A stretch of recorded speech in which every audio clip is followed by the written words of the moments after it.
So this morning before I went to work, I came across a creator's video, a creator by the name of DOS Discourse, who was talking about how JD Vance kind of illustrates a problem for Trump in that he's an example of how Republicans are becoming too fanatical even for Trump, and it's really getting out of hand. Now, his video was mostly about specifically how it relates to JD Vance and how that might be something that Walz can attack in the upcoming VP debate, but I want to talk about it more in a broader context in the examples we've seen of how the MAGA movement is kind of getting out of hand.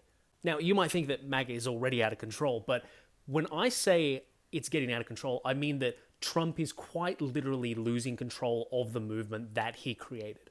I think what a lot of people are starting to realize is that Trump has become the establishment that he originally set out to destroy. Trump is literally the Republican Party at this point. It doesn't have an identity without him. I mean, his daughter-in-law is quite literally the co-chair of the party at this point. It doesn't do anything without his say-so. And that can get a bit tricky because if you're the anti-establishment candidate, you cannot be the establishment, which at this point he is. The biggest and most obvious crack that formed was right after the 2022 midterms going into 2023, particularly with the election of Kevin McCarthy as Speaker. For those of you that don't remember, Kevin McCarthy was a long-time establishment Republican who was the leader of the party in the House and was very much expected to become the Speaker of the House when the Republicans won a majority of seats in the House of Representatives in the 2022 midterms. Now, McCarthy did become Speaker of the House, but there was an enormous rebellion amongst the far right wing of the Republican Party against him.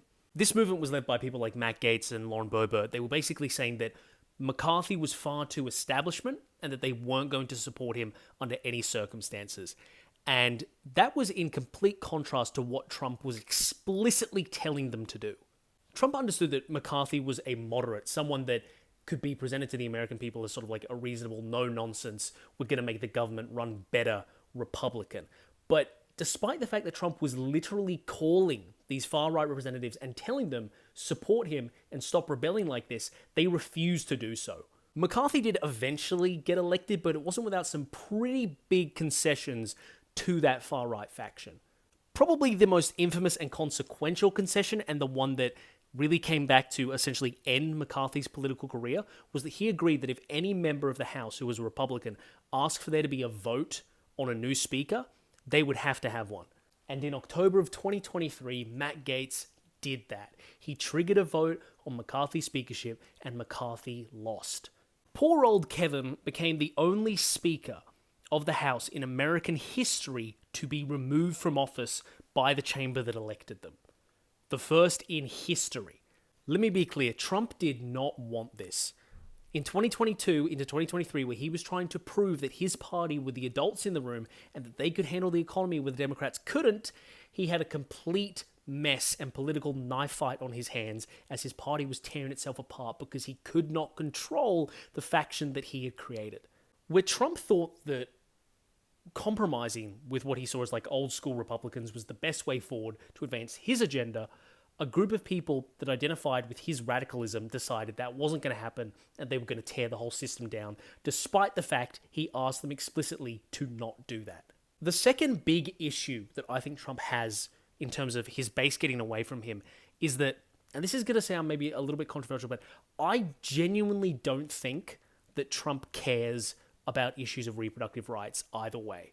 I genuinely think that Trump has an ambivalence and indifference to a woman's right to choose because it has no bearing on him whatsoever. I think the reason Trump appointed 3 pro-life justices was to give like his very conservative fan base like a perceived win, as it were, without him actually having to change anything. And I don't think he thought about the consequences of Roe being overturned because he just genuinely didn't care. Trump was playing with fire to get a win with social conservatives without actually having to do anything policy-wise, and that came back to bite him in the worst way possible.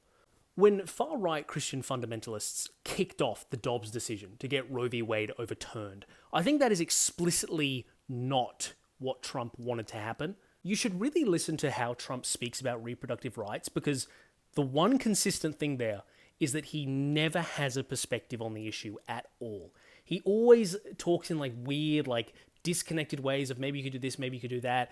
I'll think about it, certainly. I think the biggest tell is that when politicians say, instead of like giving like a clear perspective on an issue, that they believe that a political topic should be left to the states, that tends to mean they don't want to deal with the issue or they don't care about it. The debate over access to reproductive rights for women is a losing issue for Republicans, and it always will be. It is a losing issue for Trump, and that is why every time that he has to engage on the issue, he seemingly like crawls backwards and struggles to find anything concrete to say at all. The only exception being that he says something along the lines of, we should leave it to the states and this is what everyone wanted. I think the reason that he's so uncharacteristically timid on that issue specifically is because the far right of his party has dragged him somewhere he explicitly does not want to be.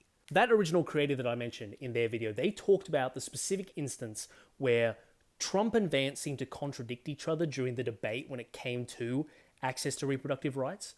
That instance being when J.D. Vance told reporters explicitly that if Trump were given a ban on access to reproductive freedom nationwide, he would not sign it, he would not support it, and that they would be consistent and leave it up to the states.